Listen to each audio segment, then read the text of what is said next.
Welcome to a brand new lighting and composition video. In today's setup, I'm really excited because we're gonna set up a really interesting cafe scene. But more than the actual composition, today I'm actually really excited about the lighting. So we've got kind of a lighting setup going, but we will first compose the shot from start to finish. There's flaky croissant, there is butter, there is tea, there's some fake coffee on set. And today I'm gonna miss Henriette. She's not here to style with us, so you're just gonna get me. But we will kind of style everything from start to finish. And you will see the complete walkthrough of how we go from a completely empty set with just a croissant in the middle to a fully lit up cafe scene from start to finish. And then obviously for all the lighting, you can catch the lighting video that's only available this month. The link for that lighting video is in the description box below. But for now, let's get started. As usual, I'm gonna go through my camera settings first, and then we will start the composition. So rather than the camera settings, what I really want to do is just tell you a little bit about the camera angle that I'm using. So I've set up for a horizontal kind of cafe scene. In terms of settings, obviously I'm using strobe for this. So my sync speed is at 160, but I really wanted like a really soft bokeh for this shoot or for this shot. So I've set my aperture to 5.6. Now, normally I'm on like f16, but for this particular shot, I really wanted my background to be very blurred out because really what I'm using for a background here is the wall. So I'm just using a plain wall space. If you don't have a white wall at home, you'll probably want to just add like a white sweep or put like a white background or any other background on a C-stand, but I particularly wanted to use the wall in today's shoot. And then in terms of the actual backdrop that I'm using, this is actually just a marble. It's just a normal marble that's actually been cut into a round shape so that it actually looks like a proper cafe table. So we have that as our background and then the white wall. And let's just turn live view on so that we can start composing our scene. So I'll pop live view on today. When we were brainstorming this cafe scene, we wanted to make sure that the focus is very heavily on the lighting. When you want a focus on a particular thing, whether it's a food or whether it's a particular style of lighting, you want to make sure that all the props and everything are kind of neutral and monotone, and that's what we've done for this setup. You'll see that all the props that we're using are mainly like in white tones, gray tones, because we really want the focus to be on the light and on the croissant, which is probably the only colored thing that we have going in the scene. I have some scrunched up baking paper over here and literally just our croissant, and then we're just gonna add in a few things to get us started. So I have my jam, and I've actually this was a new jam that we bought, but I actually emptied it out because I wanted it to look like a proper cafe scene. I wanted it to look lived in. I wanted it to look very rustic. So we actually just scooped out practically all of the jam that was in the tin. Now, when I'm composing, I never compose using the live view. So I'm gonna set all my stuff onto the scene, and then I'll probably go behind the camera and then just, change a few things around. So we have our jam, and because I really like the kind of gingham lid, I'm gonna actually put that in as well. And then a few more things that I wanna add in are coffees. So this is pre-made coffee. So basically we have coffee at the bottom of this, and then at the top we have a little bit of foam, but this foam is actually fake. So what we've done is we pre-prepared some of our foam, and you can actually see it right here. And it's actually a mixture of shaving foam, and we watered it down because just pure shaving foam would be very thick. So we've watered it down to kind of this consistency here. And then we've just added it to the top of our coffees. And then what we've also done is we have added in a little bit of a swirl. So we want some of that coffee to come through in the swirl. What I don't want is like a plain white kind of foam on top, right? I want some of that coffee coming in. So you just want to mix it around until you get a little bit of color on there. And I'm going to do exactly the same with this one here. And because we've added water to this, we may find that by the time we get to our final shot, it's a little bit flat, so we can always add a little bit more foam to go. So I'm gonna have one of these in our set as well. All right, so we've got 2 coffees, we've got our croissant. I definitely want to add a little bit of butter. So again, I'm gonna pop this into our little pot here. It's nicely softened up, it's at room temperature. And again, I wanna create like swirls and shapes inside all of my foods. So this is me with just, a little bit of, you can just swirl it around. It doesn't matter if it gets a little bit dirty on the edges of your pot, because remember, this is a very lived in scene. I don't want this to look perfect. This is not like a product shot. We're not like working for Lurpak here.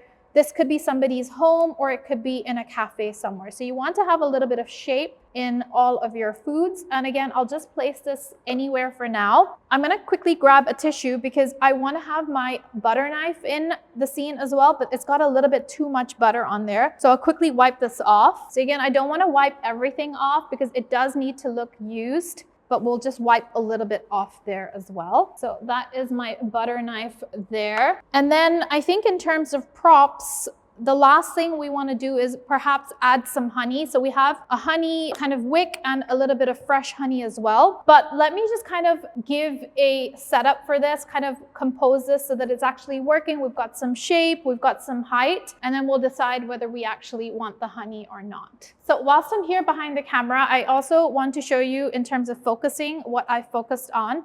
If we actually just come and look at my LCD screen here, my focus point right now, I'll put it back on autofocus so that you can see. So in terms of focus, I've actually focused right here into the center of my croissant. So that's what's in focus. But just looking at the scene overall, I really like where the Bon Maman is behind this wrapping paper, but I want to be able to see the label a little bit more. So I'm just gonna shift this slightly to the right or to my left, and then shift the jam top behind it. In terms of when I'm kind of composing a shot, what I love to do is just have different areas kind of going one behind the other. So before, if this was here, if I take a quick shot and I show you what that looks like, you can see it just looks really lonely. It looks kind of disconnected from the scene.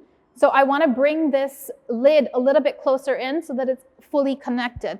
It doesn't mean that everything needs to be connected, because having this, for instance, here works perfectly fine. But this just looks a little bit too far and disconnected.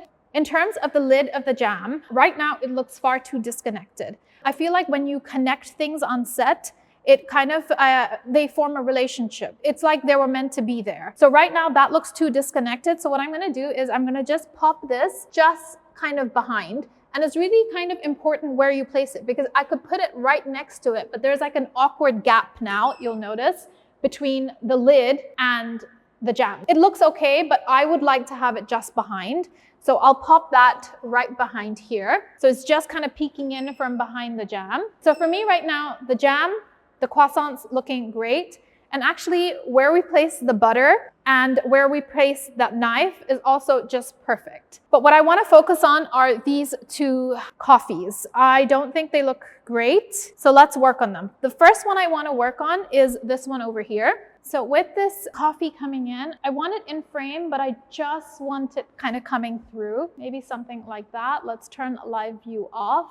Let's see what that's looking like. That's perfect. And because of the way my light is, right now we haven't like got our full lighting. I just want to push this into where a bit more of my light is shining. So you can see if I toggle between these two images, this was completely in darkness. Like there's a lot of dark areas here. This for me works a lot better. In terms of positioning, I like where this tea is, but what's really bothering me in terms of the composition is that these two are nearly in line. So I always like to make sure that there's items one behind the other, and you've got a good kind of flow of items from the foreground to the middle ground, all the way through the background. I can't push this any further in front, but what I can do is actually move this teacup all the way to the back, and I can also flip it, because if you see there's like all of this label that's on the top, I can increase the amount of tea that's inside, or coffee rather, or I can just swapping this around will be a wise idea, and then just moving this on the back. And then what I'm also going to do is, I don't have extra coffee, but I have some kind of fake tea. I'm just gonna try and put some in, because if you actually look, we prepared this a little bit earlier, and you can see the edge of the coffee has just come up for both of the coffees. So it's all in the little details. So I might just like increase this so that we go beyond that rim that's formed. So that's looking good for me. Let's just take one more shot. Now it's too much in a diagonal here, I feel. So let's just come back. I like having this back and forth. There's something not right about it. Maybe it's too disconnected out. Okay, we still have this diagonal going on here. So let me see if I can just shift it back a little bit. I definitely don't want it crossing over. So we're gonna leave it to here. Because you can see on this one, it actually just crossed over behind the croissant and it looks like it's growing out of it. So again, things behind your hero image you want to be careful of. Yeah, I think it's in a good spot right now. So we can start off with our lighting from here. And one last thing I just want to say is the amount of negative space that's in this image.